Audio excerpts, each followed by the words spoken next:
Bom, galera, hoje a gente trouxe o grande lançamento dos SUVs de 2017, o Chevrolet Equinox. Não, mas não fala assim, bom galera, fala assim, ó. Bom galera, a gente trouxe o Equinox, o carro mais tecnológico que nós já fizemos vídeo até hoje. Depois da mijada do Gustavo. Bom, galera, hoje a gente trouxe o Equinox. Nada a ver.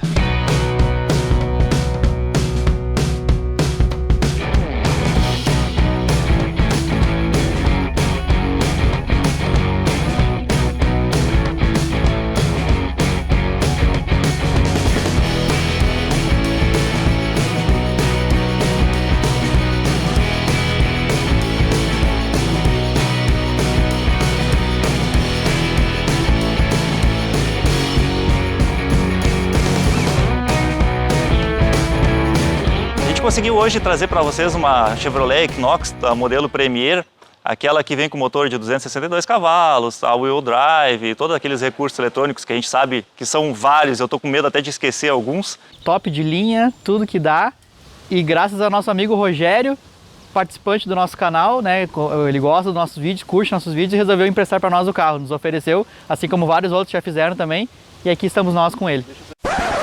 Mas tchê, se tu ainda não é inscrito no meu canal, clica nesse botão aqui embaixo e te inscreve. Isso vai me dar uma baita ajuda. Então tá, vamos lá, vamos continuar com o vídeo. A Chevrolet Equinox, essa daqui que a gente está mostrando para vocês, já é a terceira geração dela. É a primeira que veio para o Brasil, chegou aqui no início de outubro e ela está fazendo um sucesso enorme de vendas. Provavelmente por causa da grande quantidade de equipamentos e acessórios que ela vem original de fábrica, mas também por causa da tração integral e do motor de 262 cavalos turbo, né? Uma coisa que é interessante nas vendas desse carro, a GM quando lançou ele, lançou com um preço sugerido de R$150 mil. O fato é que ele fez tanto sucesso e ele vendeu tão bem que ela acabou subindo o valor para R$156 mil e ainda está difícil de encontrar nas concessionárias. Bom, esse carro ele usa a plataforma do novo Cruze, a chamada D2XX, e ao contrário de que muitos pensam, ela não é a mesma plataforma da Tracker. A Tracker, apesar de usar o mesmo conjunto mecânico do Cruze, ela usa a plataforma GSV, que é a mesma que é usada no Onix, no Cobalt, em carros mais simples. Esse aqui já é uma plataforma bem mais moderna, e ela se caracteriza principalmente pelo uso de aços de ultra e alta resistência. Apenas 23% do carro, mais ou menos, segundo a GM, é construído com aço carbono comum. O resto é tudo aços especiais. Ele tem algumas coisas bem interessantes, como por exemplo, os DRL para condução diurna, o farol é full LED, ou seja, não é um farol de xenon nem nada, né? Ele tem também os faróis adaptativos, ou seja, tu está andando na estrada com farol alto e ele percebe que vem um outro carro com a luz ligada no sentido contrário, ele já reduz automaticamente para a luz baixa para evitar que ofusque o condutor lá no sentido contrário. Ele tem sensores de estacionamento na frente e atrás, e inclusive aqueles laterais, né, que interpolam para poder fazer o estacionamento oblíquo ou perpendicular sozinho, que ele também tem essa função. Ele tem repetidor de seta nos espelhos. Esse carro é equipado com rodas aro 19 e ele também é equipado com um monte de sensores aqui em cima, né, os sensores de chuva e uma câmera que também é utilizada para a segurança do carro. Ele tem aquele sistema de freio automático e alerta de colisão na frente e atrás também. E ele tem também alerta do ponto cego no espelho retrovisor, tanto o lado esquerdo quanto o lado direito. Bom, esse carro ele tem a chave do tipo presencial, aquela chave que é a mesma que é utilizada no Cruze. Ele também tem o sistema de acionamento à distância do motor, que serve para tu começar a deixar o ar-condicionado ligado para refrigerar, né? E ele tem uma coisa que eu acho muito interessante nesse carro, que é a abertura automática da tampa traseira. Se tu vem carregado com 2 sacolas ou malas, seja lá o que for, tu não precisa largar no chão. Isso normalmente não é um problema quando o chão está limpo. Agora, quando o chão está meio sujo, tu simplesmente não tem de largar as compras. Então tu vem aqui, mais ou menos nessa posição, e ele abre a porta sozinho para ti sem que tu precise soltar o que está segurando nas mãos. O porta-malas desse carro ele tem 463 litros até a altura dessa redinha, que é a altura que a legislação permite. E ele tem uma coisa bem interessante, aqui embaixo ele tem uma divisória que cabe mais 80 litros, onde tu pode colocar mais algumas coisas, por exemplo, aqui ele está levando alguns livros, alguns documentos. E aqui embaixo nós temos o step. Infelizmente é um step menor do que a roda original, um step de aro 17, né, pneu temporário. Então é aquele step que a gente sabe que não pode rodar por muito tempo, até porque o carro fica meio desequilibrado, né? Mas, de novo, ele cumpre a sua função, que é simplesmente levar você do local onde você está até uma borracharia mais próxima. E assim como ele tem a abertura automática do porta-malas, tu também pode passar a perna ali embaixo, ele vai dar um alerta sonoro, ou simplesmente apertar esse botão aqui em cima. E ele fecha o porta-malas sozinho. Bom, para muitas pessoas a grande estrela desse carro é o motor dele. É um 2.0, 4 cilindros de 262 cavalos. E por isso só ele já impressionaria bastante. Mas assim como os outros motores turbo comprimidos, ele também tem uma curva de torque muito boa. Ele tem 37 kgfm, que começam a partir dos 2.500 RPM, planos até 4.500. Tem alguns lugares que dizem lá que começa em 2.000 e tal, mas isso é uma discussão que eu não consegui encontrar a informação mais correta. Nas revistas americanas falam em 2.500, então eu vou me basear por essa informação. Uma outra coisa que a gente consegue ver aqui dentro do cofre do motor é a organização e a limpeza dele como um todo. Ele é um motor que não tem aquele monte de tampas, ele tem uma tampinha aqui em cima do bloco, normal, mas não tem nada demais. E tu também não vê aquele monte de cabo e fio e tubulações soltas espalhadas por todo o cofre do motor. Isso eu achei muito legal. Mostra que realmente o projeto ele é bem concebido e ele não precisa esconder nada dos olhos do proprietário. Agora, tem um pequeno detalhe nesse motor, ou melhor, no carro, que chamou a atenção do proprietário dele. Primeira coisa que ele disse que ele não gostou foi o fato de que o capô tem uma abertura, ou melhor, sustentação por vareta, né? Que nem como ele dizia que tinha no Chevette do pai dele. Ele tinha uma captiva antes, a captiva tinha os amortecedores hidráulicos, aquele que tu abre com muito mais facilidade. Infelizmente, nesse carro não tem. Bom, como de costume, vamos começar dando uma olhada pelo espaço atrás.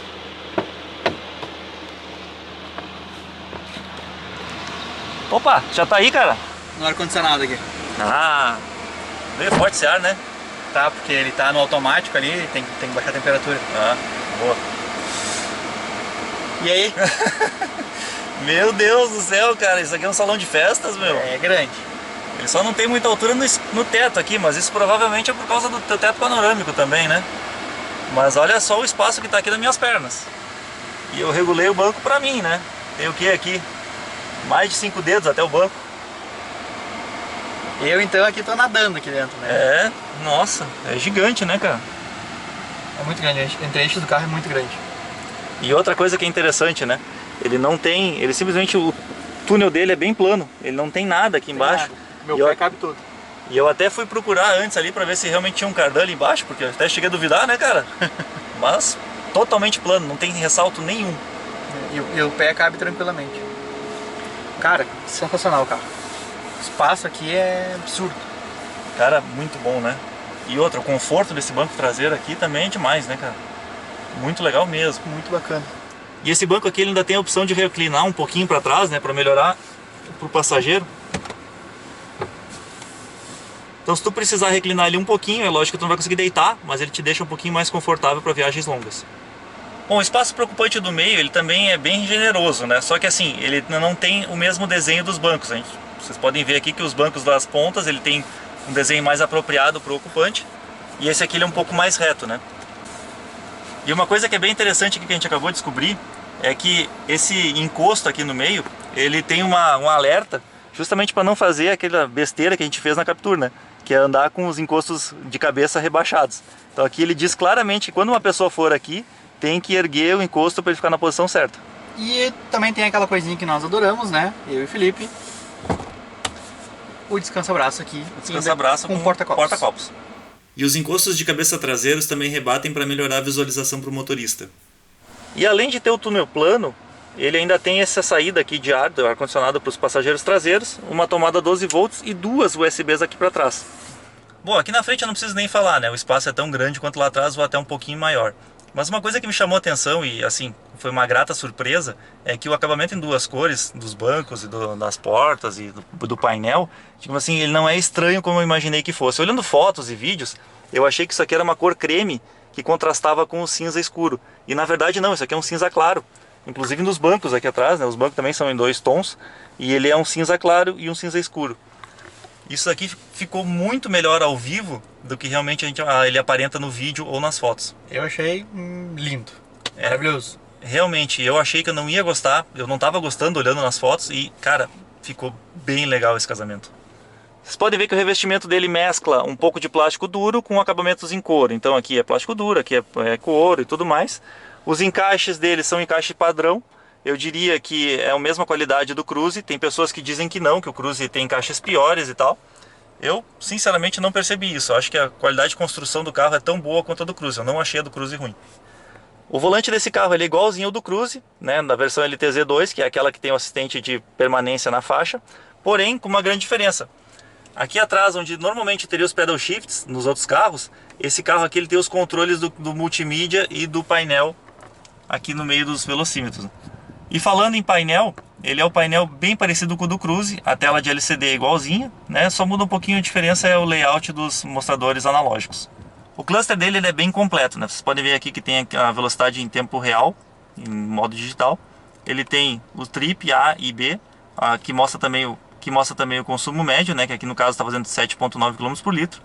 A vida útil do óleo, que é bem interessante, né? Então ele te avisa caso tu tenha que trocar antes da frequência por quilometragem, né? Se tu tiver um uso mais severo, ele vai te avisar aqui como é que tá as condições do óleo.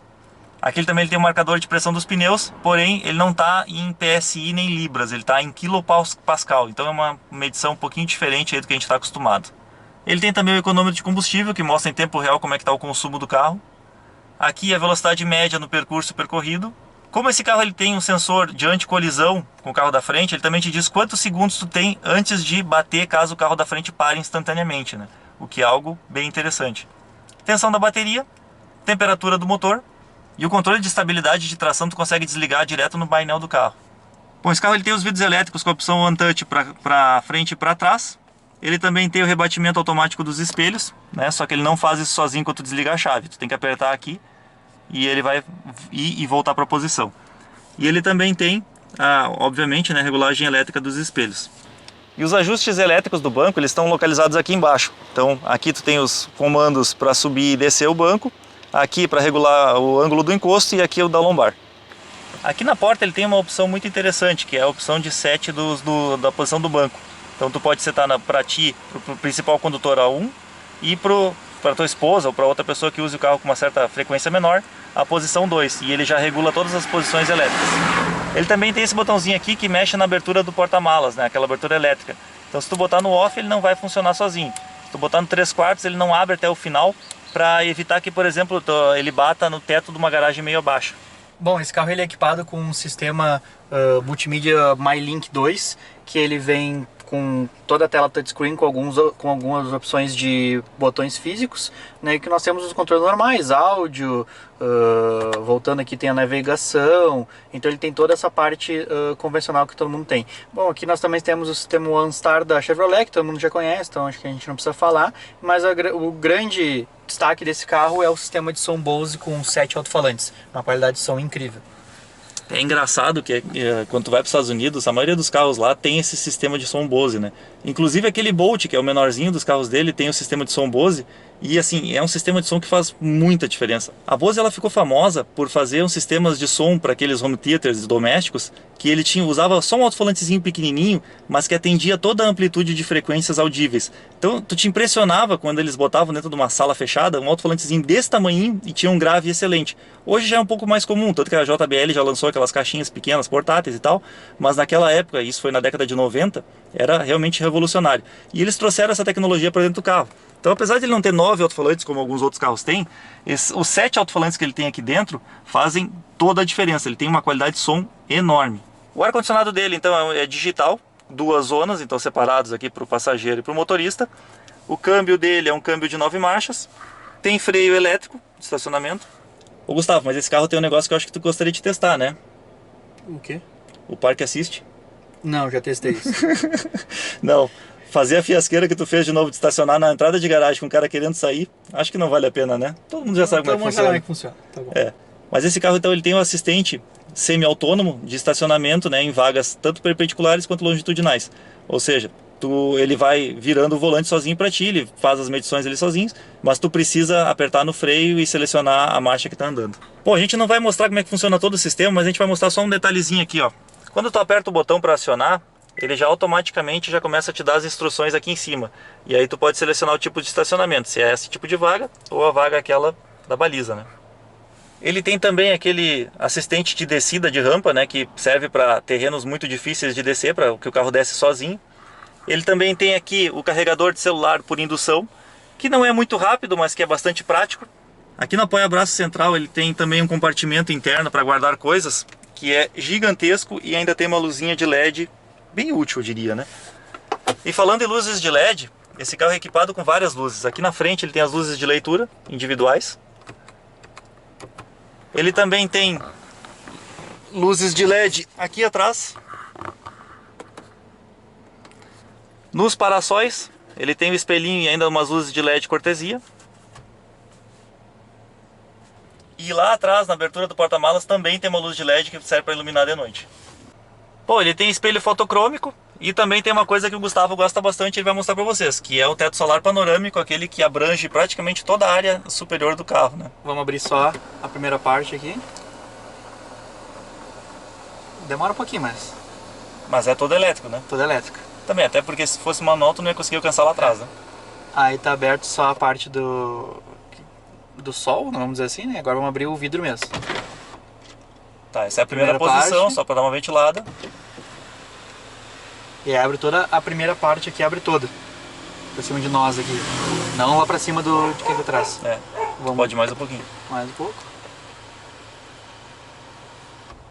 Sensacional. Pronto. Agora tu pode sair e fazer a tua festa aqui. Pronto. Ele tem 6 airbags, os 2 obrigatórios para o passageiro e para o motorista.